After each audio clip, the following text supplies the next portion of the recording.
Hello everyone, welcome to new success zone. हम लोग आज जीएस दृष्टि पर्यावरण एवं पारिस्थितिकी के संपूर्ण बुक का कवर नहीं करेंगे, केवल उसी पॉइंट को कवर करेंगे जो परीक्षा की दृष्टि से काफ़ी महत्वपूर्ण है। तो आइए शुरू करते हैं आज का सेशन।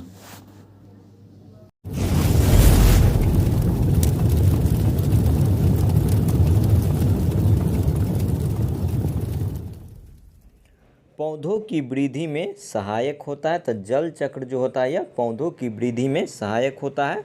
वर्षा की मात्रा का निर्धारण यह वायुमंडल में उपस्थित नमी के कारण वर्षा की मात्रा को निर्धारित किया जाता है। हाइड्रोस्फीयर यानी कि जल मंडल में जल की विभिन्न गतिविधियों को दर्शाता है। तो ये जल चक्र के द्वारा जल मंडल में जल की विभिन्न गतिविधियों को दर्शाया जाता है। वायुमंडल में कार्बन तत्व का संतुलन बनाए रखता है। तो कार्बन चक्र के द्वारा वायुमंडल में कार्बन तत्व का संतुलन बनाए रखता है। मूल रोम की कोशाभित्ति मुख्यतया बनी होती है, तो सेलुलोज की बनी होती है। मूल रोमों के मृदा से चिपके रहने का कारण क्या है? तो पेक्टिन के कारण क्या होता है? तो मूल रोम के मृदा से चिपके रहने का कारण है। मूल रोमों की कोशिका भित्ति किस प्रकार कार्य करती है? तो मूल रोम की जो कोशिका भित्ति होती है पारगम्य कला की तरह कार्य करती है। वायुमंडल में ऑक्सीजन और कार्बन डाइऑक्साइड के संतुलन को बनाए रखने में सहायक होते हैं। तो हरे पेड़ पौधे जो होते हैं यह वायुमंडल में ऑक्सीजन और कार्बन डाइऑक्साइड के संतुलन को बनाए रखते हैं। वनों का एक अन्य नाम क्या है? तो वन को ही हरा फेफड़ा के रूप में भी जाना जाता है। ओजोन छिद्र का सर्वाधिक निर्माण पाया जाता है। पूछा जा रहा है ओजोन छिद्र का जो सबसे ज़्यादा निर्माण होता है वह अंटार्कटिका के ऊपर पाया जाता है। CFC halogens, nitrous oxide, ethane एवं हैलोन इत्यादि गैसें उत्तरदायी है। तो ये सभी गैस जो है यह ओजोन परत की क्षीणता के लिए उत्तरदायी होता है। क्लोरोफ्लोरोकार्बन, हैलोन्स तथा कार्बन टेट्राक्लोराइड तीनों ही पदार्थ है। तो ये तीनों पदार्थ है ओजोन रिक्ति कारक के रूप में। ओजोन का अवक्षय करने वाले पदार्थों के प्रयोग पर नियंत्रण करने और उन्हें सूचीबद्ध रूप से प्रयोग बाह्य करने यानी कि फेजिंग आउट के मुद्दे से संबंधित है। तो इसका संबंध है मॉन्ट्रियल प्रोटोकॉल से। अगला सवाल देखेंगे। ओजोन परत संरक्षण के लिए अंतर्राष्ट्रीय ओजोन दिवस कब मनाया जाता है? तो अंतर्राष्ट्रीय ओजोन दिवस मनाया जाता है प्रत्येक वर्ष 16 सितंबर को। सर्वप्रथम वर्ष 1985 में टोटल ओजोन मैपिंग स्पेक्ट्रोमीटर की मदद से अंटार्कटिका के ऊपर ओजोन क्षेत्र का पता किसके द्वारा लगाया था? तो ब्रिटिश अंटार्कटिका सर्वे दल के द्वारा सबसे पहले टोटल ओजोन मैपिंग स्पेक्ट्रोमीटर के सहायता से अंटार्कटिका के ऊपर ओजोन क्षेत्र का पता लगाया गया था। क्लोरीन, फ्लोरीन तथा कार्बन से बना मानव निर्मित तत्व को क्या कहते हैं? तो इसको क्लोरोफ्लोरोकार्बन के नाम से जाना जाता है। तो पूछा जाएगा CFC किसका बना होता है? तो ये क्लोरीन, फ्लोरीन और कार्बन तत्व से मिलकर बना होता है। रेफ्रिजरेटर तथा वातानुकूलित यंत्रों में शीत कारक के रूप में किसका प्रयोग करते हैं? तो ये क्लोरोफ्लोरोकार्बन का प्रयोग किया जाता है। समताप मंडल में ओजोन के स्तर को प्राकृतिक रूप से विनियमित किया जाता है। तो नाइट्रोजन डाइऑक्साइड के द्वारा समताप मंडल में ओजोन के स्तर को प्राकृतिक रूप से विनियमित किया जाता है। ओजोन परत की जो मोटाई पूछा जा रहा है, ओजोन परत की मोटाई सबसे ज़्यादा कब होती है? तो बसंत ऋतु के दौरान ओजोन परत की मोटाई सबसे ज़्यादा होती है। ओजोन परत को किसमें मापा जाता है? तो डॉप्सन इकाई के द्वारा ओजोन परत को मापा जाता है। 0 डिग्री C तथा 1 ATM दाब पर शुद्ध ओजोन परत क्या है दोस्तों? 0 डिग्री C तथा 1 डिग्री 1 ATM दाब पर शुद्ध ओजोन परत की 0.01 mm की मोटाई बराबर होती है, तो 1 डाल्टन यूनिट के बराबर होती है। ऑक्सीजन के 3 परमाणुओं से मिलकर, क्या है दोस्तों, ऑक्सीजन के 3 परमाणु मिलकर किस गैस का निर्माण करते हैं, तो ओजोन गैस का निर्माण किया जाता है। ऊपरी वायुमंडल में ओजोन परत के रूप में ओजोन गैस सूर्य के पराबैंगनी विकिरण या अल्ट्रावायलेट विकिरणों से पृथ्वी पर जीवन को बचाती है, जबकि जमीन की सतह के ऊपर अर्थात निचले वायुमंडल में यह एक निचले वायुमंडल में क्या है, तो एक खतरनाक प्रदूषक के रूप में कार्य करता है। ओजोन छिद्र के लिए प्रधानतः उत्तरदायी कौन है, तो ओजोन छिद्र के लिए जो सबसे ज़्यादा उत्तरदायी हुआ है क्लोरोफ्लोरोकार्बन यानी कि CFC। पृथ्वी के चारों ओर गैसों के समूह को क्या कहते हैं, तो पृथ्वी के चारों ओर गैसों के आवरण को कहा जाता है वायुमंडल। यदि पृथ्वी पर पाई जाने वाली वनस्पतियां यानी कि पेड़ पौधे समाप्त हो जाए तो जिस गैस की कमी होगी उस गैस का नाम है ऑक्सीजन। अब देखेंगे शुष्क वायु में यानी कि शुष्क हवा में नाइट्रोजन की मात्रा कितनी होती है, तो 78.08% नाइट्रोजन की मात्रा होती है। किसमें, तो शुष्क नाइट्रोजन में, शुष्क हवा में नाइट्रोजन की मात्रा होती है 78%। उसके बाद है हवा में जिस गैस की मात्रा सबसे अधिक होती है वह है नाइट्रोजन गैस। धरातल से 20 किलोमीटर की ऊंचाई तक पाई जाती है कौन सा गैस, तो धरातल से लेकर 20 किलोमीटर की ऊंचाई तक कार्बन डाइऑक्साइड गैस पाया जाता है। क्षोभ मंडल में बढ़ती ऊंचाई के साथ प्रति 1 किलोमीटर पर तापमान में कितना कमी देखा जाता है, तो तापमान में 6.5 डिग्री सेल्सियस की कमी देखा जाता है। ट्रोपोस्फियर यानी कि क्षोभ मंडल परत का नामकरण किसने किया, तो क्षोभ मंडल का जो नामकरण किया गया उस व्यक्ति का नाम है टिजरेंज डी बोर्ट। ग्रीष्म काल में क्षोभ मंडल की ऊंचाई बढ़ जाती है, जबकि शीतकाल में इसकी ऊंचाई क्या होती है, घट जाती है। तो क्या होता है दोस्तों कि ग्रीष्म काल में क्षोभ मंडल की मोटाई क्या होती है, क्षोभ मंडल की ऊंचाई बढ़ जाती है, जबकि शीतकाल में इसकी ऊंचाई घट जाती है। समताप मंडल के निचले सतह पर कभी कभी सीरस बादल दिखाई पड़ते हैं। इन बादलों को क्या कहा जाता है, तो इन बादलों का कहा जाता है mother of pearl clouds, mother of pearl clouds. अगला देखेंगे ऊंचाई के साथ तापमान में एकाएक गिरावट होती है किस मंडल में, तो मध्य मंडल में ऊंचाई के साथ अचानक तापमान में गिरावट दर्ज की जाती है। आयन मंडल में डी परत आयन मंडल में कौन सा परत होता है, तो डी परत होता है। यह परावर्तन करता है किसका, तो न्यू आवृत्ति वाली रेडियो तरंगों का परावर्तन किया जाता है किस मंडल में, तो आयन मंडल में उपस्थित डी परत के द्वारा। अब देखेंगे केनली हेवीसाइड परत किसे कहा जाता है, तो केनली हेवीसाइड परत कहा जाता है ई परत को। आयन मंडल के ई परत में उपस्थित होती है, तो आयन मंडल के ई परत में उपस्थित होती है ध्रुवीय प्रकाश। हीलियम, आर्गन, रेडॉन तथा नियॉन नोबेल गैसें हैं। इनमें से वह गैस जो वायु में नहीं पाई जाती है, तो रेडॉन नोबेल गैस ये वायुमंडल में नहीं पाई जाती है। ऐसा पदार्थ जिसमें 2 या 2 से अधिक तत्व या यौगिक किसी भी अनुपात में साधारण रूप से मिश्रित होते हैं उसको मिश्रण कहा जाता है। अंतर्राष्ट्रीय शिखर सम्मेलन,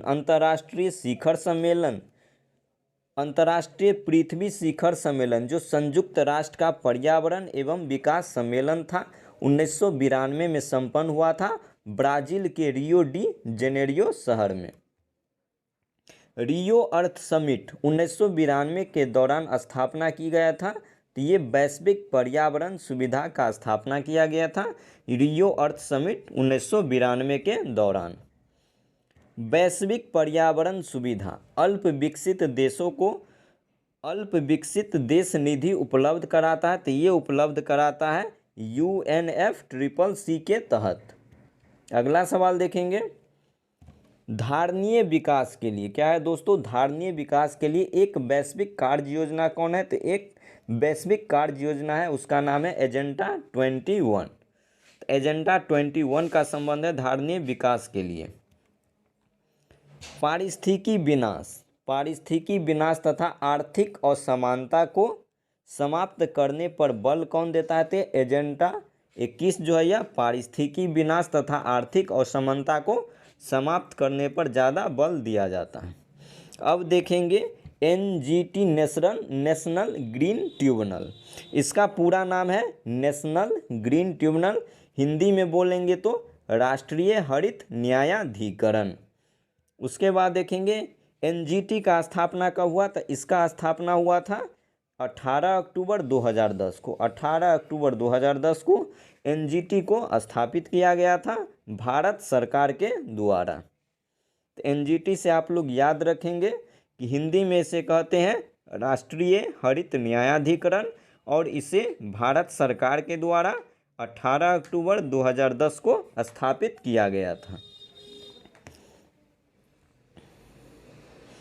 विश्व मौसम विज्ञान अधिसमय को कब लागू किया गया, तो इसे 23 मार्च 1950 को लागू किया गया था।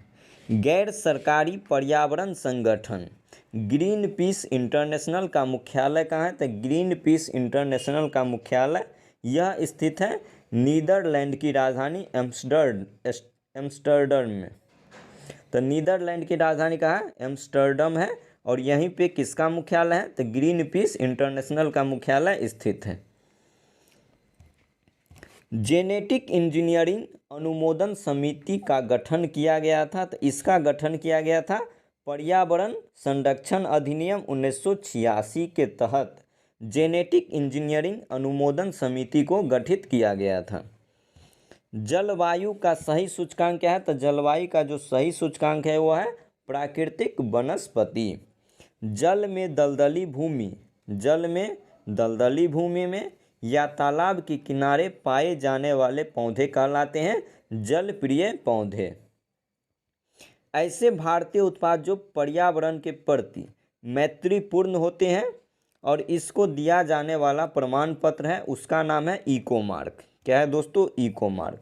और यह कब शुरू हुआ था, तो ये 1991 में इसका प्रारंभ किया गया था। Green development environment and sustainability in a development world पुस्तक के लेखक कौन है, तो WM एडम्स इसके लेखक हैं। सिविलाइजेशन एंड क्लाइमेट नामक पुस्तक किसके द्वारा लिखा गया, तो ये लिखा गया एल्सवर्थ हटिंगटन के द्वारा लिखा गया था। तो सिविलाइजेशन एंड क्लाइमेट पुस्तक के लेखक हैं एल्सवर्थ हटिंगटन। अगला देखेंगे प्राकृतिक कृषि के अन्वेषक क्या है, तो प्राकृतिक कृषि का जो अन्वेषक है उसका नाम है मसानोबु फुकुओका। पर्यावरण संरक्षण के लिए ग्रीन आर्मी प्रोग्राम को किस देश के द्वारा शुरू किया गया था, तो पर्यावरण के संरक्षण के लिए ग्रीन आर्मी प्रोग्राम को ऑस्ट्रेलिया के द्वारा शुरू किया गया है। वर्ष 1972 में आयोजित स्टॉकहोम अंतर्राष्ट्रीय शिखर सम्मेलन क्या था, तो यह पर्यावरण पर पहला वैश्विक शिखर सम्मेलन था। तो पूछा जाएगा 1972 में स्टॉकहोम अंतर्राष्ट्रीय शिखर सम्मेलन हुआ था, यह पर्यावरण पर पहला वैश्विक शिखर सम्मेलन था। 5 जून को पर्यावरण दिवस मनाने का निर्णय लिया गया। स्टॉकहोम अंतर्राष्ट्रीय शिखर सम्मेलन 1972 में लिया गया था कि प्रत्येक वर्ष 5 जून को पर्यावरण दिवस मनाया जाएगा। विश्व पर्यावरण दिवस प्रति वर्ष मनाया जाता है, तो ये प्रति वर्ष 5 जून को मनाया जाता है। प्रथम पर्यावरण दिवस कब मनाया गया, तो 1973 में प्रथम पर्यावरण दिवस मनाया गया था। पंजाब के मार्कफेड और इजराइल के सयाग के मध्य कौन सा समझौता हुआ था, तो ये 21 अप्रैल 2001 को समझौता हुआ था। पंजाब के मार्कफेड और इजराइल के सियाग के मध्य समझौता हुआ था, तो इसके मध्य समझौता हुआ था 21 अप्रैल 2001 को। किसी प्रजाति विशेष के पौधे या जीवों या किसी प्रजाति विशेष के पौधे या जीवों या अन्य जीवधारियों के रहने का स्थान कहलाता है, तो आवास कहलाता है। पारिस्थितिकी तंत्र में प्रत्येक पोषण स्तर से, पारिस्थितिकी तंत्र है और प्रत्येक पोषण स्तर से आगे बढ़ने पर क्या होता है, तो ऊर्जा का ह्रास होता है। अगर कोई पारिस्थितिकी तंत्र है, अगर हम एक पोषण स्तर से दूसरे पोषण स्तर तक जाएंगे तो उसमें क्या होगा, ऊर्जा का लॉस होगा। प्रकाश संश्लेषण तथा रसायन संश्लेषण द्वारा अपना आहार स्वयं निर्मित करने वाले संगठक क्या कहलाते हैं, तो ये स्वपोषित कहलाते हैं। तो स्वपोषित किसे कहते हैं, तो प्रकाश संश्लेषण तथा रसायन संश्लेषण के द्वारा जो अपना भोजन खुद बनाते हैं उसको स्वपोषित कहते हैं। वन, तालाब तथा झील क्या है, तो वन, तालाब और झील ये तीनों जो है प्राकृतिक पारितंत्र के अंतर्गत शामिल किया जाता है। मानव निर्मित कृत्रिम पारिस्थितिकी तंत्र का उदाहरण है धान का खेत, जो है यह मानव निर्मित कृत्रिम पारिस्थितिकी तंत्र के उदाहरण है। समुद्री जल में सर्वाधिक व्याप्त लवण कौन सा है, तो समुद्री जल में सबसे ज़्यादा लवण है, उस लवण का नाम है सोडियम क्लोराइड यानी कि NaCl जो होता है दोस्तों, NaCl यह समुद्री जल में सर्वाधिक मात्रा में पाया जाता है और यह एक प्रकार का लवण है। ऐसे सभी पौधे जो प्रकाश संश्लेषण के द्वारा भोजन का निर्माण करते हैं उसे कहा जाता है प्राथमिक पोषक या उत्पादक। तो आप लोग याद रखेंगे, ऐसे सभी पौधे जो प्रकाश संश्लेषण के दौरान अपना भोजन तैयार करते हैं उसको प्राथमिक पोषक या उत्पादक के रूप में जाना जाता है। हरे रंग के लवक यानी कि क्लोरोफिल की सहायता से प्रकाश संश्लेषण कौन करते हैं, तो पौधे जो होते हैं या क्लोरोफिल की सहायता से प्रकाश संश्लेषण की क्रिया करते हैं। समुद्री खाद्य श्रृंखला में फाइटोप्लैंक्टन यानी कि पादप लवक होते हैं, तो ये होते हैं मुख्य प्राथमिक उत्पादक। वायुमंडल, पृथ्वी के वायुमंडल में उपस्थित ऑक्सीजन की अधिकांश मात्रा के लिए उत्तरदायी कौन है, तो फाइटोप्लैंक्टन्स जो होते हैं या वायुमंडल में उपस्थित ऑक्सीजन की अधिकांश मात्रा के लिए रिस्पॉन्सिबल होते हैं। अपघटक तथा उपभोक्ता दोनों की श्रेणी से संबंधित वाला जीव कौन है, तो दोनों की संबंधित जीव का नाम चींटी है। चींटी क्या है, तो एक अपघटक और उपभोक्ता दोनों की तरह काम करता है। ऐसे जीवधारी जो अपना भोजन प्राथमिक उत्पादकों यानी कि हरे पौधे से प्राप्त करते हैं उसे कहते हैं प्राथमिक उपभोक्ता कहते हैं। तो इसका आंसर हो जाएगा प्राथमिक उपभोक्ता।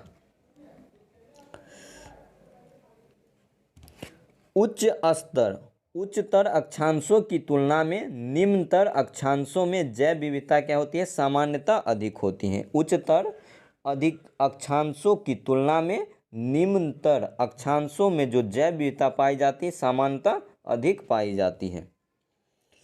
पर्वतीय क्षेत्रों में उच्चतर उन्नतांशों या उच्चतर चोटियों की तुलना में निम्नतर चोटियों में जैव विविधता सामान्यतः क्या होता है, तो अधिक पाया जाता है।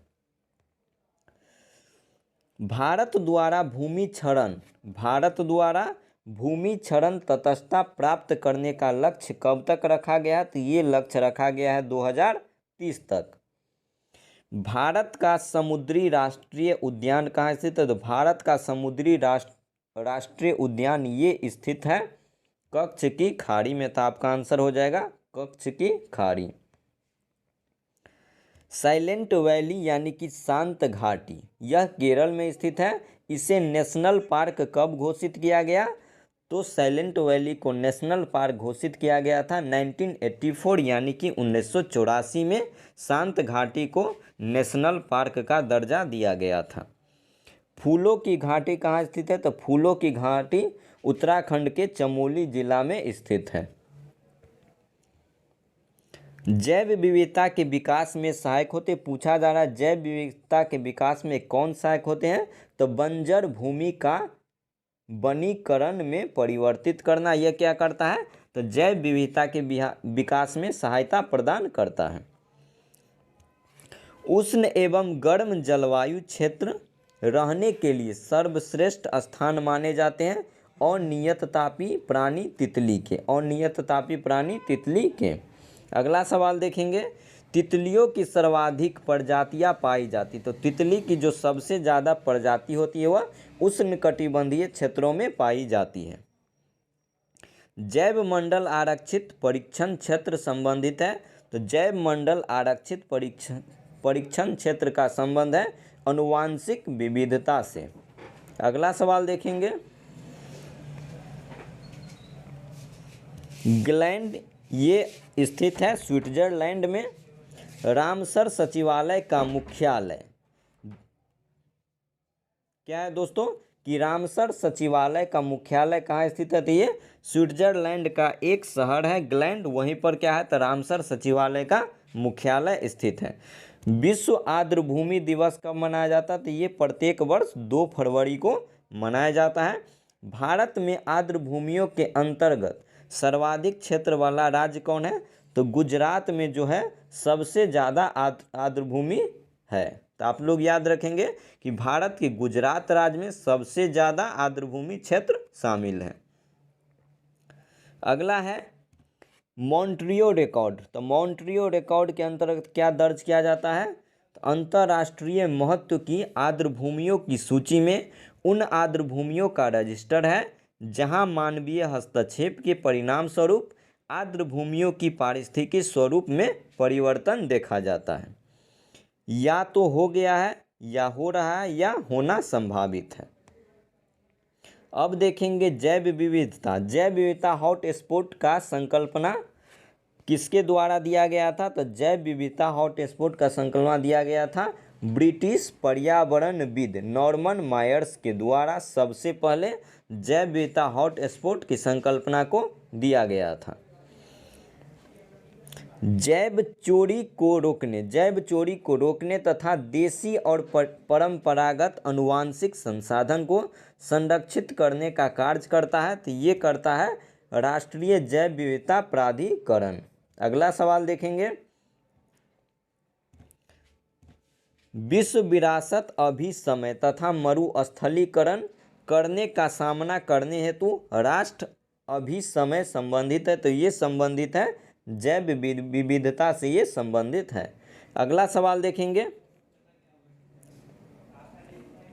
जैव विविधता विविध के बारे में देखते हैं। जैव सुरक्षा से संबंधित कार्टाजेना प्रोटोकॉल पर भारत ने कब हस्ताक्षर किया था, तो ये भारत ने इस पर 23 जनवरी 2001 को हस्ताक्षर किया था। बहुत ही अच्छा सवाल है दोस्तों, आप लोग इसमें पूछा जाएगा कि कार्टाजेना प्रोटोकॉल का संबंध किससे है, तो इसका संबंध है जैव सुरक्षा से, और इस पर भारत के द्वारा जो हस्ताक्षर किया गया था वो 23 जनवरी 2001 को भारत के द्वारा कार्टाजेना प्रोटोकॉल पर हस्ताक्षर किया गया था।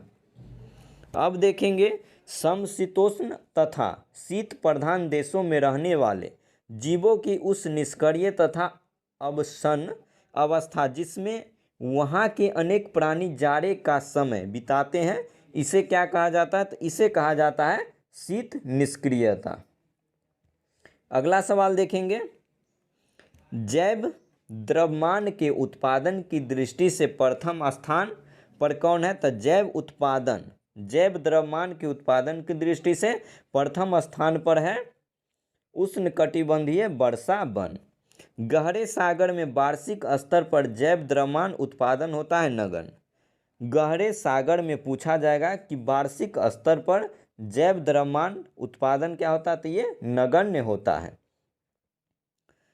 सक्रिय पर्यावरण कार्यकर्त्री तथा भूमंडलीकरण विरोधी लेखिका वंदना शिवा की पुस्तक का नाम क्या है, तो वंदना शिवा की पुस्तक का नाम है टुमारोज बायोडायवर्सिटी। तो पूछा जाएगा टुमारोज बायोडाइवर्सिटी पुस्तक के लेखक कौन है? तो इसके लेखक है वंदना शिवा। क्या याद रखेंगे आप लोग? वंदना शिवा के पुस्तक का नाम है टुमारोज बायोडाइवर्सिटी। अगला देखेंगे, संयुक्त राष्ट्र संघ के द्वारा जैव विविधता दिवस कब मनाया जाता है? तो 22 मई को संयुक्त राष्ट्र संघ के द्वारा जैव विविधता दिवस को मनाया जाता है। उड़ीसा राज्य के क्योंझोर जिला, उड़ीसा राज्य के क्योंझोर जिला में अवस्थित गुप्त गंगा पहाड़ी, क्या है दोस्तों? गुप्त गंगा पहाड़ी उद्गम स्थल है किसका? तो बैतरनी नदी का उद्गम स्थल है। तो गुप्त गंगा पहाड़ी का है, तो ये उड़ीसा के क्योंझोर जिला में स्थित है। और यहाँ से क्या निकलती है? तो यहाँ से बैतरनी नदी निकलती है। अगला सवाल देखेंगे, जब गर्म मौसम के आहार सर्दियों में नहीं मिलते हैं तब शीत निष्क्रियता का सहारा लेने वाले जंतु है। तो ये है, इसके अंतर्गत शामिल किया गया है गिलहरी को, भालू को और कुछ कीटभक्षी चमगादड़ को। तो इस सब को किस में शामिल किया जाता है?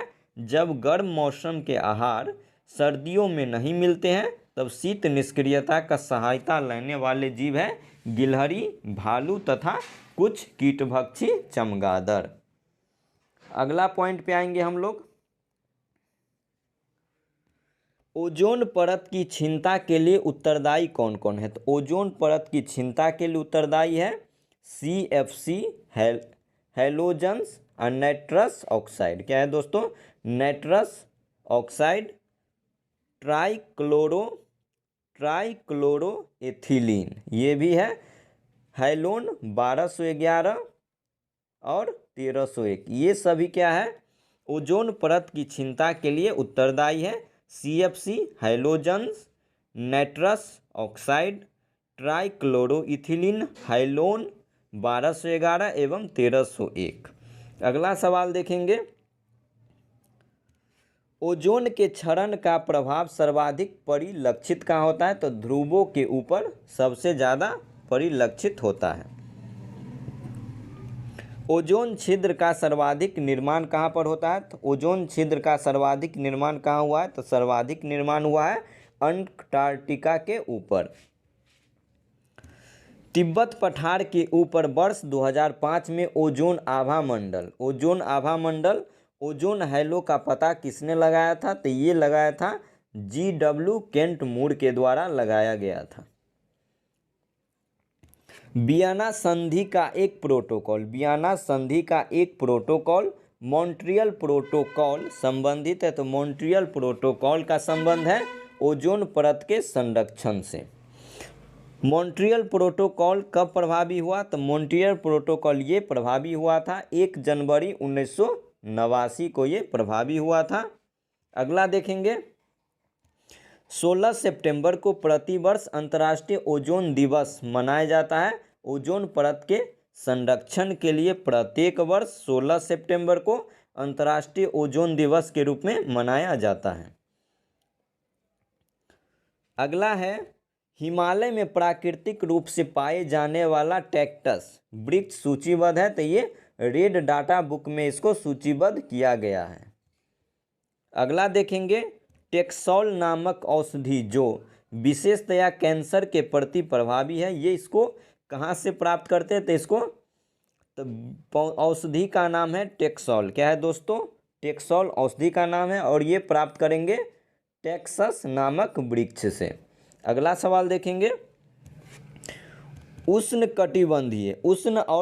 उष्ण और उपोष्ण कटिबंधीय क्षेत्रों में समुद्र तट के लवणीय जल में उगने वाले वन क्या कहलाते हैं? तो उस क्षेत्र में उगने वाले वन कहते हैं मैंग्रोव वन। सुंदरी नामक वृक्ष कहाँ पाया जाता है? तो सुंदरी नामक वृक्ष पाया जाता है सुंदरबन डेल्टा में। गोवा का वह द्वीप जो पूरी तरह से संरक्षित कक्ष वनस्पति क्षेत्र है, पूरी तरह से संरक्षित कक्ष वनस्पति क्षेत्र है, तो उसका नाम, उस द्वीप का नाम है चोराव द्वीप। तो पूछा जाएगा चोराव द्वीप कहाँ स्थित है? तो ये गोवा का एक द्वीप है। अगला सवाल देखेंगे हम लोग, एक बार उपयोग होने के बाद पुनः उपयोग में लाए जाने योग्य संसाधन क्या कहलाते हैं? कोई वस्तु है, अगर हम उसका एक बार यूज कर चुके हैं फिर हम उसका दोबारा यूज करेंगे तो वैसे संसाधन को कहा जाता है नवीकरणीय संसाधन। अगला सवाल देखेंगे, अगर किसी पेड़ को काटे बिना उससे पुल बना दिया जाता है तो उस पुल को कहा जाता है जीवित पुल या प्राकृतिक पुल। जीवित पुल या प्राकृतिक पुल किसे करेंगे? तो ऐसा किसी पेड़ को काटे बिना उससे पुल बना देंगे तो उस पुल को क्या कहेंगे? जीवित पुल या प्राकृतिक पुल। पर्यावरणीय हितैषी स्वरूप, पर्यावरणीय हितैषी स्वरूप और नवीकरण योग्य होने के कारण हरी धातु की संज्ञा किसे दी गई है? तो पूछा जाएगा हरी धातु की संज्ञा किसे दी गई है? तो एल्युमिनियम को हरी धातु के नाम से भी जाना जाता है। अगला देखेंगे, संकटपूर्ण वन्य जीव पर्यावास की परिभाषा समाविष्ट है। तो वन अधिकार अधिनियम 2006 से ये संबंधित है। भारत में सबसे पहले पर्यावास अधिकार प्राप्त करने वाली जनजाति कौन है? तो भारत में जो सबसे पहले पर्यावास अधिकार प्राप्त किया था उस जाति का नाम है बैगा समुदाय। राष्ट्रीय कृषि वानिकी अनुसंधान केंद्र कहाँ स्थित है? तो राष्ट्रीय कृषि वानिकी अनुसंधान केंद्र यह स्थित है उत्तर प्रदेश के झांसी में स्थित है। अगला देखेंगे, गैर वन क्षेत्र में विकसित किए गए बांस को वृक्ष की परिभाषा से विलोपित किया गया है भारतीय वन संशोधन अधिनियम 2017 के द्वारा। राष्ट्रीय कृषि वानिकी अनुसंधान केंद्र की स्थापना भारतीय कृषि अनुसंधान परिषद की एक इकाई के रूप में हुई थी तो 1988 में हुआ था। अगला सवाल देखेंगे,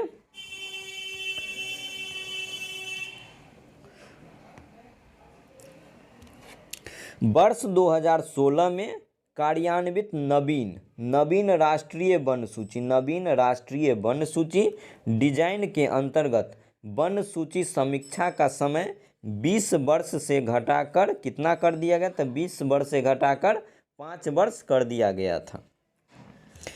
पर्यावरण वन एवं जलवायु परिवर्तन मंत्रालय के अंतर्गत एक सांविधिक निकाय कौन है? तो उस सांविधिक निकाय का नाम है राष्ट्रीय बाघ संरक्षण प्राधिकरण।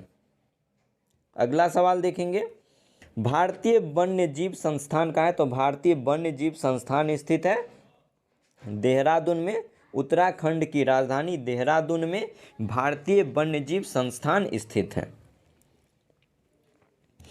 वन्य जीवों के संरक्षण में किए गए विशिष्ट कार्यों के लिए शैक्षिक और शोध संस्थाओं, वन एवं वन्यजीव अधिकारियों तथा वन जीव संरक्षकों को पर्यावरण एवं वन मंत्रालय द्वारा दिए जाने वाले पुरस्कार का नाम क्या है? तो इस पुरस्कार का नाम है राजीव गांधी वन्यजीव संरक्षण पुरस्कार। राजीव गांधी वन्यजीव संरक्षण पुरस्कार। अगला देखेंगे, वन तथा वन्य जीवों के संरक्षण में अभूतपूर्व योगदान के लिए राजस्थान सरकार के वन विभाग द्वारा प्रदत्त पुरस्कार का क्या नाम है? तो इस पुरस्कार का नाम है अमृता देवी बिश्नोई स्मृति पुरस्कार।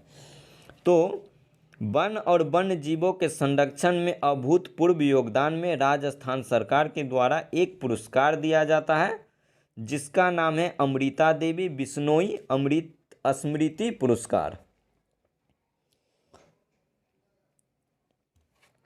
वर्ष 1981 में स्थापित दाची ग्राम राष्ट्रीय उद्यान का है? तो दाची ग्राम राष्ट्रीय उद्यान जम्मू कश्मीर में स्थित है।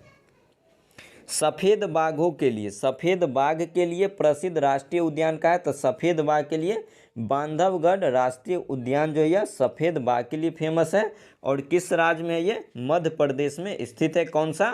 तो बांधवगढ़ राष्ट्रीय उद्यान जो किसके लिए फेमस है? तो ये सफ़ेद बाघ के लिए फेमस है। संयुक्त राज्य अमेरिका का प्रथम राष्ट्रीय पार्क क्या है? तो पूछा जा रहा है यूएसए का प्रथम नेशनल पार्क कौन है? तो उस नेशनल पार्क का नाम है येलोस्टोन नेशनल पार्क जो संयुक्त राज्य अमेरिका का प्रथम राष्ट्रीय पार्क है। नोकरेक जैव मंडल स्थापित कहाँ पे है? तो नोकरेक जैव मंडल ये मेघालय राज्य में स्थित है। विश्व का एकमात्र प्लवनमान यानी कि floating park Keibul Lamjao national park. तो केबुल लामजाओ नेशनल पार्क ये मणिपुर राज्य में स्थित है, जो कि विश्व का एकमात्र फ्लोटिंग पार्क है। ग्रेट इंडियन हॉर्नबिल क्या है दोस्तों? ग्रेट इंडियन हॉर्नबिल प्राकृतिक आवास है। तो ये पश्चिमी घाट का प्राकृतिक आवास है। भारत का प्रथम तितली उद्यान, भारत का प्रथम तितली उद्यान बनरघट्टा जैविक उद्यान कहाँ स्थित है? तो बनरघट्टा जैविक उद्यान बेंगलुरु में स्थित है, जो भारत का प्रथम तितली उद्यान है। चमकीले नीले धब्बों के साथ मखमली काले पंखों वाली ब्लू मारमान क्या है दोस्तों? ब्लू मारमान तितली को राज तितली के रूप में घोषित किया गया है। ये महाराष्ट्र के द्वारा घोषित किया गया है। भारत की सबसे बड़ी तितली, भारत की जो सबसे बड़ी तितली है उसका नाम है southern bird wing. Southern bird wing क्या है? तो भारत की सबसे बड़ी तितली है। यह किस राज्य तितली के रूप में घोषित किया गया? तो ये कर्नाटक के तितली के रूप में घोषित किया गया है।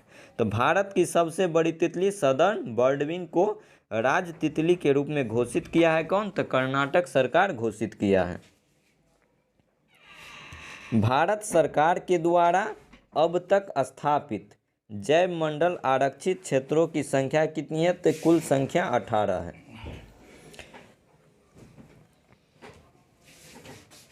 यूनेस्को के विश्व संजाल में सम्मिलित भारत के जैव मंडल आरक्षित क्षेत्रों की संख्या कितनी है? तो इसकी कुल संख्या 12 है।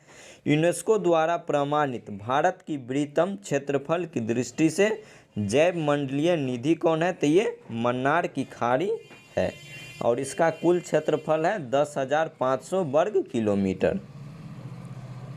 भारत में क्षेत्रफल की दृष्टि से सबसे बड़ा जैव मंडलीय निधि कौन है? तो भारत में जो क्षेत्रफल की दृष्टि से सबसे बड़ा जैव मंडलीय निधि है उस निधि का नाम है कच्छ कारण और ये गुजरात में स्थित है। अगर क्षेत्रफल की बात करेंगे तो इसका क्षेत्रफल 12,454 वर्ग किलोमीटर है।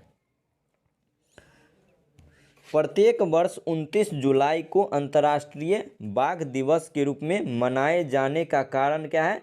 वर्ष 2010 में आयोजित सेंट पीटर्सबर्ग बाघ सम्मेलन में किया गया। अगला सवाल देखेंगे, भारत में बाघों की सर्वाधिक संख्या वाला राज्य कौन है? तो भारत में जो सबसे ज़्यादा बाघ है वह मध्य प्रदेश में है। टोटल 526 बाघ है वहाँ पे। भारत का सबसे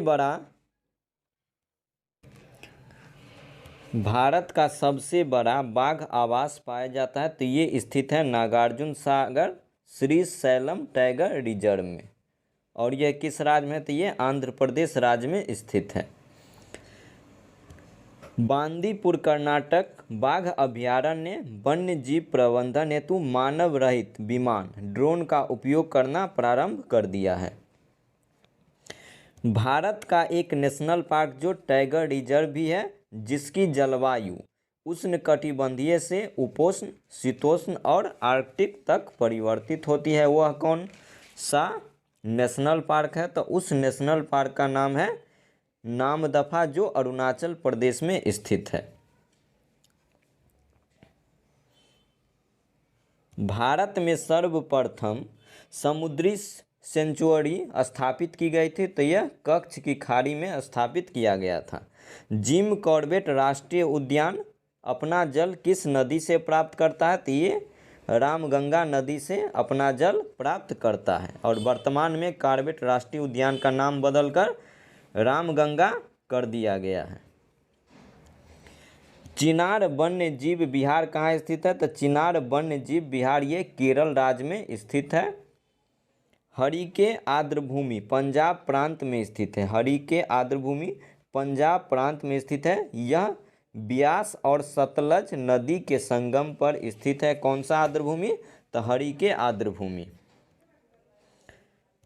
पांच मौसमों का बाग, पांच मौसमों का बाग महरौली के समीप स्थित है। अगला सवाल देखेंगे, प्राकृतिक प्रक्रिया के तहत लगातार प्राप्त होने वाली ऊर्जा कहलाती है, तो ये नवीकरणीय ऊर्जा कहलाती है। ऊर्जा का वह रूप जो न तो प्रदूषण कारक है और न ही इसका प्राकृतिक संसाधनों पर विपरीत प्रभाव पड़ता है, उसे कहते हैं नवीकरणीय ऊर्जा। पौधों के वे उत्पाद जो हजारों वर्षों से पृथ्वी के नीचे दबे थे, या पौधों के वे जीवाश्म जिनका उपयोग हम ईंधन के रूप में करते हैं, उसे जीवाश्म ईंधन कहा जाता है। जीवाश्म ईंधन वर्तमान में ऊर्जा का प्रमुख स्रोत है। एक बार इनका उपयोग करने के बाद इन्हें दोबारा प्राप्त नहीं किया जा सकता है। कच्चे तेल तथा प्राकृतिक गैस जैसे जीवाश्म ईंधनों के समाप्त होने के खतरे को ही ऊर्जा संकट के रूप में जाना जाता है। विश्व का प्रथम पूर्ण रूप से सौर ऊर्जा से संचालित अंतर्राष्ट्रीय हवाई पतन, जिसे संयुक्त राष्ट्र पर्यावरण कार्यक्रम के तहत स्वीकृत किया गया है, यह कहाँ स्थित है? तो ये कोच्चि केरल में स्थित है। तो पूछा जाएगा कि विश्व का प्रथम पूर्ण रूप से सौर ऊर्जा से संचालित अंतर्राष्ट्रीय हवाई पतन जिसे संयुक्त राष्ट्र पर्यावरण कार्यक्रम ने स्वीकृत किया है, तो उसका नाम है कोच्चि, जो केरल राज्य में स्थित है। वर्ष 2018 में पूर्णतः सौर ऊर्जा पर चलने वाला भारत का पहला केंद्रशासित प्रदेश था। भारत का पहला केंद्रशासित प्रदेश बना था, तो ये बना था दीव। कब बना था? तो ये 2018 में बना था। ऊष्मा रासायनिक परिवर्तन द्वारा ठोस बायोमास का दहन योग्य गैस मिश्रण में रूपांतरण कहलाता है, तो ये बायोमास गैसीकरण कहलाता है। डामर क्या है दोस्तों? डामर किससे संबंधित है? तो डामर का संबंध है बायो एस्फाल्ट से। पूछा जाएगा बायो एस्फाल्ट से कौन संबंधित है? तो डामर। भारत में राष्ट्रीय हाइड्रोजन बोर्ड का गठन कब किया गया? तो भारत में राष्ट्रीय हाइड्रोजन बोर्ड का गठन किया गया था वर्ष 2003 में। सिक्किम भारत का पहला पूर्ण जैविक राज्य कब बना? तो पूछा जाएगा सिक्किम भारत का पहला पूर्ण जैविक राज्य के रूप में कब उभरा? तो ये 2016 में बना था। एशियाई भूरे बादल में एरोसोल की मात्रा कितनी होती है? तो एरोसोल की मात्रा इसमें लगभग 85% होती है। सामान्य स्थितियों में वातावरण में प्रदूषण उत्पन्न करने वाली गैस कौन है? तो सामान्य स्थिति में पर्यावरण यानी कि वातावरण में प्रदूषण उत्पन्न करने वाले गैस का नाम है कार्बन मोनोऑक्साइड। वायु प्रदूषक के जैविक सूचक का कार्य करता है। वायु प्रदूषक के जैविक सूचक के रूप में कौन कार्य करता है? तो लाइकेन कार्य करता है। ऐसे प्रदूषक जो सूक्ष्मजीवों यानी कि जीवाणु आदि के द्वारा समय के साथ प्रकृति में सरल हानि रहित तत्वों में विघटित कर दिए जाते हैं, उसे कहा जाता है जैव विघटित प्रदूषक। सिगरेट के धुआं में पाए जाने वाले प्रमुख प्रदूषक कौन कौन होते हैं? तो सिगरेट के धुआं में पाए जाता है carbon monoxide, hydrogen cyanide, nitrogen oxide एवं बेंजीन। ये सभी ऐसे प्रदूषक हैं जो सिगरेट के धुआं में पाए जाता है। Carbon monoxide, hydrogen cyanide, nitrogen oxide एवं बेंजीन।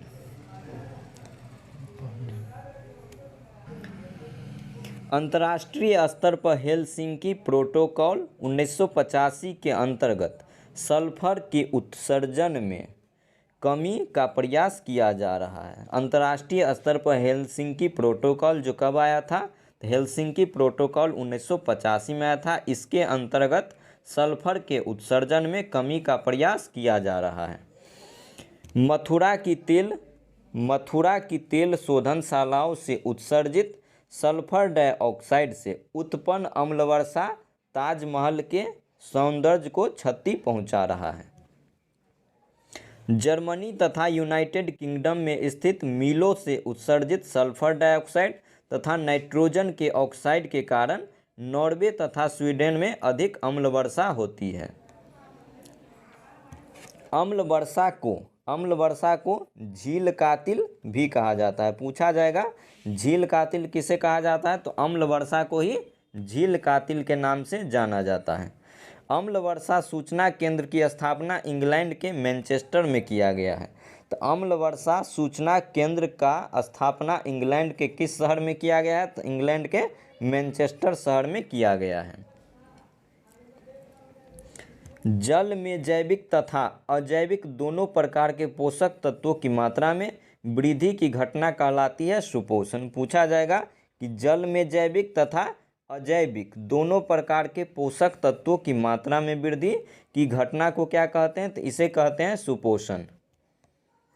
गंगा नदी में जैव रासायनिक ऑक्सीजन मांग बीओडी की सर्वाधिक मात्रा पाई जाती है, तो ये बीओडी की सर्वाधिक मात्रा पाई जाती है कानपुर तथा इलाहाबाद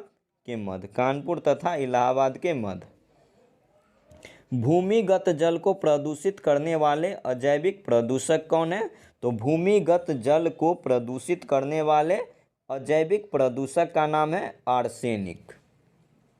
आर्सेनिक का बेहतर अवशोषक किसे माना जाता है, तो आर्सेनिक का बेहतर अवशोषक माना जाता है धान का पौधा।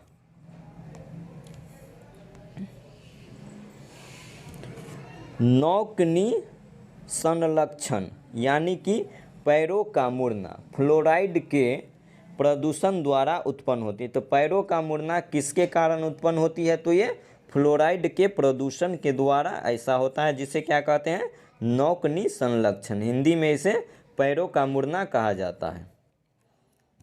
जैव शौचालय प्रणाली में अवायवीय जीवाणु अपशिष्ट पदार्थों का विखंडन कर उसे पानी और गैस के रूप में मीथेन के रूप में परिवर्तित कर देता है। फ्लोराइड तत्व का अत्यधिक सांद्रण फ्लोरोसिस नामक रोग का कारण बन जाता है। तो फ्लोराइड तत्व जो होता है इसका अत्यधिक सांद्रण क्या होगा, फ्लोरोसिस नामक रोग का कारण बन जाता है। तो पूछा जाएगा फ्लोरोसिस नामक रोग किसके कारण होता है, तो फ्लोराइड तत्व के सर्वाधिक सांद्रण के कारण ये रोग उत्पन्न होता है। किसी वस्तु से उत्पन्न समान आवाज़ को क्या कहा जाता है, तो किसी वस्तु से समान आवाज़ जो उत्पन्न होती है उसको ध्वनि के रूप में जाना जाता है। अगला देखेंगे अधिक तीव्रता वाली ध्वनि को क्या कहा जाता है, तो अधिक तीव्रता वाली ध्वनि को शोर कहा जाता है। तेज ध्वनि को वातावरण में इसके विपरीत प्रभाव का अनुमान लगाए बिना उत्पन्न करना कहलाता है ध्वनि प्रदूषण। ध्वनि का मापन किया जाता है, तो ध्वनि का मापन किया जाता है डेसिबल में। अब हम लोग देखेंगे ध्वनि स्रोत और डेसिबल स्तर। तो फुसफुसाहट का ध्वनि स्तर ये 30 डेसिबल होता है।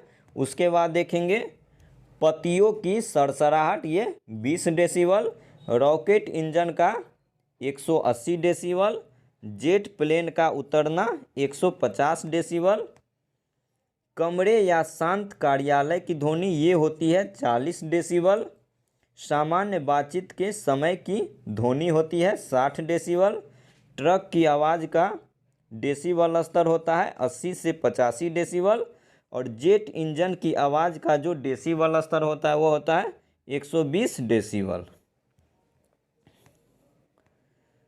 पॉलीथीन एथिलीन C2H4 का पॉलीमर बहुलक होता है। प्लास्टिक का थैला एक थर्मोप्लास्टिक है जिसे प्राप्त किया जाता है एथिलीन के बहुलीकरण से। तो पूछा जाएगा कि प्लास्टिक का जो थैला है क्या है, एक थर्मोप्लास्टिक है और हम लोग इसे एथिलीन के बहुलीकरण से प्राप्त करते हैं। प्लास्टिक, लोहा, शीशा अक्षयकारी प्रदूषक की श्रेणी में आते हैं। प्लास्टिक हो गया, लोहा हो गया, शीशा, ये सब किस प्रदूषक श्रेणी में आते हैं, तो ये अक्षयकारी प्रदूषक की श्रेणी में आते हैं। भोपाल गैस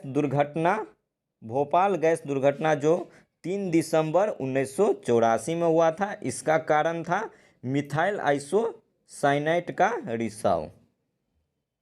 अगला सवाल देखेंगे, मिथाइल आइसोसाइनेट गैस का प्रयोग किया जाता है। तो इस गैस का प्रयोग किया जाता है कार्बोनेट कीटनाशकों के उत्पादन में। कार्बोनेट कीटनाशकों के उत्पादन में मिथाइल आइसोसाइनेट गैस का प्रयोग किया जाता है। यूक्रेन तत्कालीन सोवियत संघ के चेर्नोबिल स्थित परमाणु केंद्र में हुई नाभिकीय दुर्घटना कब हुई थी? तो ये हुई थी 26 अप्रैल 1986 को। नाभिकीय ऊर्जा का उपयोग प्रायः ऊष्मीय प्रदूषण का कारण है। नाभिकीय ऊर्जा का प्रयोग प्रायः ऊष्मीय प्रदूषण का कारण है। हवा में तैरते हुए श्वसनीय सूक्ष्म कणों का आकार कितना होता है? तो हवा में तैरते हुए श्वसनीय सूक्ष्म कण का जो आकार होता है ये लगभग 2.5 माइक्रोन का होता है। सरसों के बीज के अपमृषक के रूप में सामान्यतः प्रयोग किया जाता है। तो आर्जीमोन के बीज के रूप में इसका प्रयोग किया जाता है। एस्बेस्टॉस फाइबर से घिरे वातावरण में ज़्यादा देर रहने से होने वाला रोग कौन है? तो एस्बेस्टोसिस होता है। तो एस्बेस्टस फाइबर से घिरे वातावरण में ज़्यादा देर घिरे रहने से कौन सा रोग होता है? तो एस्बेस्टोसिस रोग होता है। कूड़ा कचरा को जलाने के लिए प्रयोग किया जाता है। पूछा जा रहा है कूड़ा कचरा को जलाने के लिए किसका प्रयोग करते हैं? तो इंसिनरेटर्स का प्रयोग किया जाता है। क्या करने में? तो कूड़ा कचरा को जलाने में। ऊष्मीय शक्ति संयंत्रों में कोयला दहन के परिणाम स्वरूप उत्सर्जित होते हैं। तो ऊष्मीय शक्ति संयंत्र में कोयला के दहने के बाद क्या क्या निकलता है? तो कार्बन डाइऑक्साइड, नाइट्रोजन एवं सल्फर के ऑक्साइड इत्यादि निकलते हैं।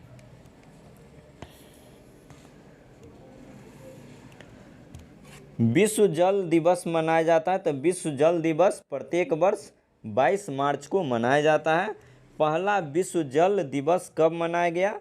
तो पहला विश्व जल दिवस मनाया गया था 22 मार्च 1993 को। यूएन वाटर कार्यक्रम चलाया जा रहा है 2003 से। यूएन वाटर कार्यक्रम वर्ष 2003 से चलाया जा रहा है। तरुण भारत संघ नामक गैर सरकारी संगठन के चेयरमैन राजेंद्र सिंह का लोकप्रिय नाम क्या है? तो तरुण भारत संघ नामक गैर सरकारी संगठन का जो चेयरमैन है राजेंद्र सिंह है और इसका संबंध है भारत के जल पुरुष से। तो वाटर मैन ऑफ इंडिया के नाम से जाना जाता है राजेंद्र सिंह को, जो क्या है? तरुण भारत संघ के चेयरमैन है।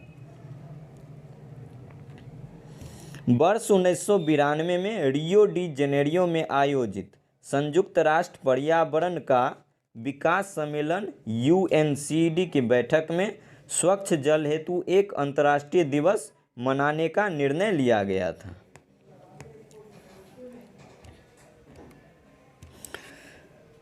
क्लोरैमीन तथा क्लोरीन डाइऑक्साइड प्रयुक्त होते हैं। तो ये प्रयुक्त होते हैं जल को जीवाणु मुक्त करने के लिए। जल को जीवाणु मुक्त करने के लिए क्लोरैमीन तथा क्लोरीन डाइऑक्साइड का प्रयोग किया जाता है। पेयजल को जीवाणु रहित करने के लिए किसका उपयोग करते हैं? तो पेयजल को अगर जीवाणु रहित बनाना है तो इसमें हम क्लोरीन गैस का और ब्लीचिंग पाउडर का प्रयोग करते हैं। वाटर यानी कि prevention and control of pollution cess act लागू किया गया था। तो वाटर सेस एक्ट को लागू किया गया था 1977 में। वर्ष 1977 में वाटर सेस एक्ट को लागू किया गया था। पराबैंगनी विकिरणों का प्रकार विद्युत चुंबकीय विकिरण है। तो पराबैंगनी विकिरण किस प्रकार का है? तो ये एक प्रकार का विद्युत चुंबकीय तरंग है। पराबैंगनी विकिरण युक्त जल शोधन प्रणालियों में बिना किसी खतरनाक रसायन का प्रयोग किए जल को कीटाणु मुक्त किया जाता है। तो जल को कीटाणु मुक्त करना है तो हम पराबैंगनी विकिरण का भी प्रयोग कर सकते हैं। उत्तर प्रदेश में प्रथम बायोटेक्नोलॉजी पार्क की स्थापना की गई है लखनऊ में। तो उत्तर प्रदेश के लखनऊ में प्रथम बायोटेक्नोलॉजी पार्क को स्थापित किया गया है।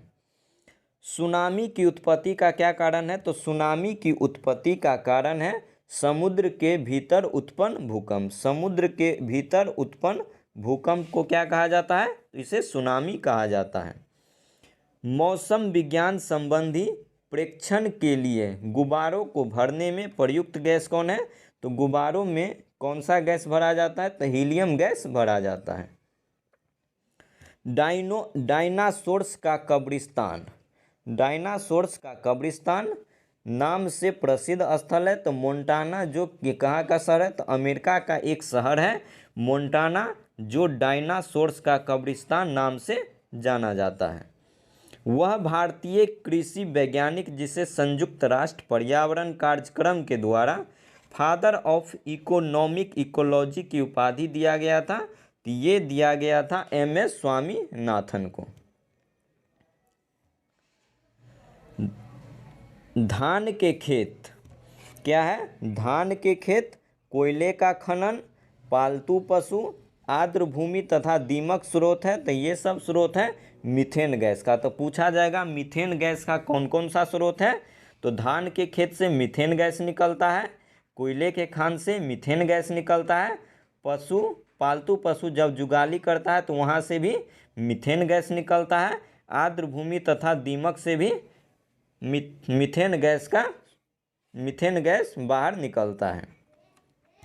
वैश्विक उष्मन के फलस्वरूप जिसकी बारंबारता और प्रचंडता बढ़ रही है वो है चक्रवात एवं तूफान।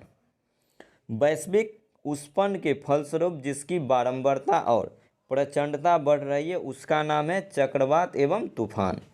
पृथ्वी का धुरी पर अवस्था बदलना जलवायु परिवर्तन के लिए एक कारक है, यह सुझाया था। तो ये सुझाया था मिलुटिन। क्या है दोस्तों? मिलुटिन मिलानकोविच। अगला सवाल देखेंगे। United nation framework convention on climate change UNFCCC एक अंतर्राष्ट्रीय संधि है जो लागू हुआ था। तो ये लागू हुआ था 1994 को। तो UNFCCC एक अंतर्राष्ट्रीय संधि है, इसे 1994 में लागू किया गया था। वह गैस जो धरती पर हानिकारक और लाभदायक दोनों है। तो वह कौन सा गैस है जो धरती पर हानिकारक और लाभदायक दोनों है? तो है कार्बन डाइऑक्साइड। वायुमंडल के प्राकृतिक संतुलन के लिए कार्बन डाइऑक्साइड की उपर्युक्त सांद्रता मानी जाती है 0.03%। तो वायुमंडल में CO2 कितना प्रतिशत है? तो 0.03% पाया जाता है। Momentum for change climate neutral now. यह पहल प्रवर्तित की गई है किसके द्वारा? तो UNFCCC के द्वारा।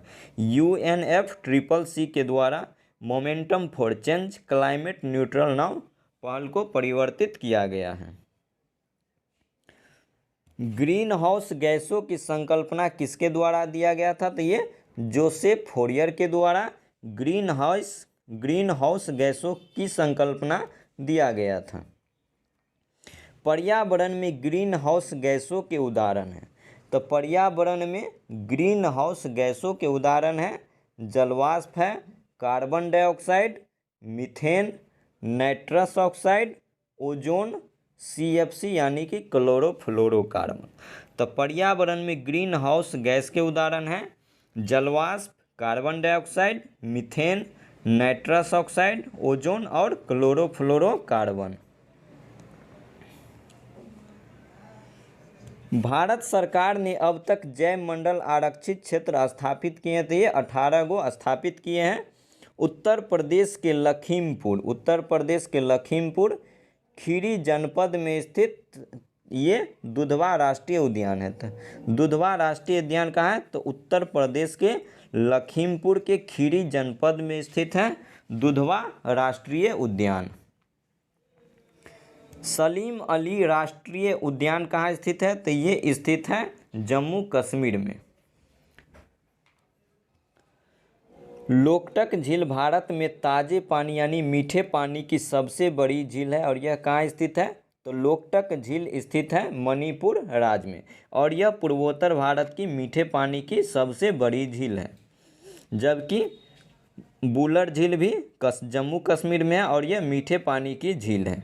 अगला देखेंगे गिर राष्ट्रीय उद्यान। यह गुजरात राज्य के जूनागढ़ में स्थित है। यह किसके लिए फेमस है? तो ये एशियाई शेर के निवास स्थल के रूप में जाना जाता है। तो एशियाई शेर का निवास कहाँ पे है? तो गुजरात के गिर राष्ट्रीय उद्यान में है। पर्यावरण एवं वन मंत्रालय द्वारा राष्ट्रीय वायु गुणवत्ता, पर्यावरण एवं वन मंत्रालय के द्वारा राष्ट्रीय वायु गुणवत्ता सूचकांक जारी किया गया कब? तो ये 17 अक्टूबर 2014 को जारी किया गया था।